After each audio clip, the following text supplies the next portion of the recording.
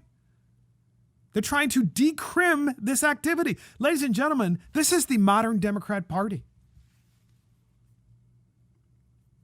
This is who they are. And they've lost their minds. And in addition to that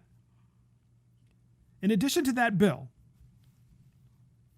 you wouldn't believe that the World Health Organization has a comprehensive sexuality education that teaches young children masturbation. And not only is this true, but there's a video of a so-called educator, quote unquote, teaching children about this. By children, I'm talking about elementary school. And the WHO wants this to be implemented worldwide. So think about this. You have an adult who is, quote unquote, teaching an educator, a child about this in elementary school. And then you have Minnesota, who is intending, bill hasn't passed yet, but it's a real bill that has been introduced. Minnesota that is intending to make pedophiles a protected class. And I can assure you, ladies and gentlemen, this kind of craziness is going to cause a revolution in the United States. You are going, I'm sorry. I've been very careful in marking the millennials not to go in this direction. But you Democrats, the more you allow bills like this to be put in by your crazy leftist supporters and your leftist crazy politicians, the more you do these crazy things, the more you're going to cause and foment parents to step up and potentially take arms. That's exactly what we don't want to happen. Why would you be attacking children and thinking that's okay? I mean, there were a couple of pride parades, this past week, whereby individuals who were adults were parading without clothes on and then intentionally dancing in front of children. Now, why the parents would be taking their young children to these parades is a whole nother reason. Sick. But here's my point, because Chris and I, our producer, were talking about this earlier. If you're walking down the street and you expose yourself to a child, you're arrested, right? You're now in a database. You're going to be convicted quite easily, and you're in a database because you are a child predator. Well, since when is it okay just because of Pride Month? Pride Month, there's an exception? It's bullshit. I'm sorry. It's ridiculous. And this is what the left is trying to normalize. First it was LGBTQ. Women can be men. Men can be women. Then they can be married. Then they can adopt children. Then they can be artificially inseminated and have children. Pretty soon you're going to see 2 transvestites adopt a child or children. You know that's coming. And it's sick. And then the next step. Oh, well, you have to use the proper pronouns or you're going to go to jail. And then the next step. Well, now we're going to parade. We're going to turn it into an entire month. And we're going to put it in your face and your children's face. And you're going to like it, is what they're saying. It's incredible. And so then you have the World Health Organization, literally a video where there's a child, a single child. It's not like a classroom, which would be bad too, but an individual child in elementary school, and you have a teacher, an educator, teaching about masturbation. I mean, this is your modern Democrat Party, ladies and gentlemen. They have lost their minds. And in Minnesota, you know they've lost their minds because you actually have a Democrat who's put in a bill to make pedophilia normalized and legal and a protected class. This is how sick the Democrat Party is. They must be defeated. This is why I keep saying, make sure that whoever you vote for President of the United States, that they can bring the entire Republican Party and the middle and whatever common sense Democrats that are left in the United States, if there are any, and I hope there are, to our side to vote and to overwhelmingly win the United States Congress and the United States Senate and the presidency so that we can pass laws to protect children and families from these pedophiles. And that's the dumbest bill in America, protecting pedos in Minnesota. And that's it for Mark and the Millennials. Thank you for joining Mark and the Millennials. This is Mark Fisher. Thank you to our producer, Christopher Hopkins. Check us out on iTunes, Spotify, YouTube, Facebook, Twitter, Getter, True Social, Rumble, and our website. See you next time.